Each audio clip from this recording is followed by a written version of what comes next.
confident that you are going to get a ticket for your party? Have I ever failed to get the ticket? Yes. No, this time around, I want to know. Maybe you are so confident. I'm confident. I'm confident. Sir, they are talking about age. That the elderly people should allow youth to take over. What do you say to that? Let the youth compete now. It's competition. It's democracy. My people, former Vice President Atiku Abubakar has finally spoken, and his words are shaking the entire opposition camp. He says he will personally contest the 2027 presidential election under the ADC coalition.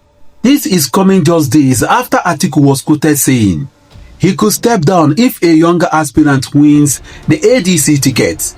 But today, that promise is gone. Instead, Atiku has declared boldly, I will contest. Now, what does this mean for Peter Obi? What does this mean for Jonathan, Kwankwaso, El-Rufai, and even Obasanjo's so-called Grand Coalition? Let's break it down together. Let's begin with Atiku's insistence. Atiku is not hiding his ambition anymore. At 81 years old in 2027, he still believes he is the most experienced man to face Tinubu and APC. Inside the ADC coalition meeting, he reportedly told his people, Nigeria needs an experienced hand, not an experiment. Let's be honest, this directly blocks Peter Obi, who many believed was Obasanjo's preferred candidate.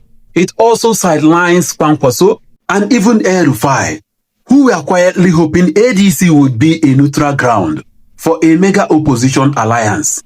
Instead of youth takeover, Atiku is saying, no, I am still here. I am still the leader. Why Atiku won't step down? Now, let's analyze why Atiku has refused to step aside. Number 1, coalition seniority. He has been with ADC longer than Obi. His camp argues it would be unfair for Obi to just walk in and take over. Number 2, political machinery. Atiku still controls the biggest war chest and deepest political network in opposition politics. Many PDP veterans who followed him into ADC are still loyal to him. Number 3, Northern influence. Atiku still sees himself as the candidate that can rally the North and balance against Tinubu's Southwest base. Number 4, distrust of Obi. Atiku has not forgotten 2022 when Obi dumped PDP, divided the votes, and indirectly paved the way for Tinubu. Atiku's people still see Obi as a betrayer. So for Atiku, 2027 is not just another election. It is unfinished business. But what about Peter Obi? This is where it gets complicated.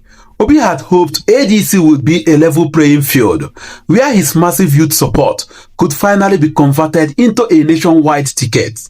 Now, he finds himself back in 2023's position, facing Atiku on one side, Tinubu on the other. If Obi stays in ADC, he risks humiliation in an internal primary, where Atiku's structure may dominate. If he goes back to Labour Party, he becomes the unquestioned leader again, but with limited spread compared to PDP and APC. So Obi's path just became more complicated. Let's not forget other actors. Kwankwaso has a strong base in Kano, but he may now feel pushed aside. El-Rufai was expected to play kingmaker, but Atiku's dominance in ADC may frustrate his plans. What does this mean? It means ADC is slowly becoming a political boxing ring. Atiku versus Obi, while the rest are reduced to spectators. Let's see Obasanjo's headache. Now imagine Obasanjo.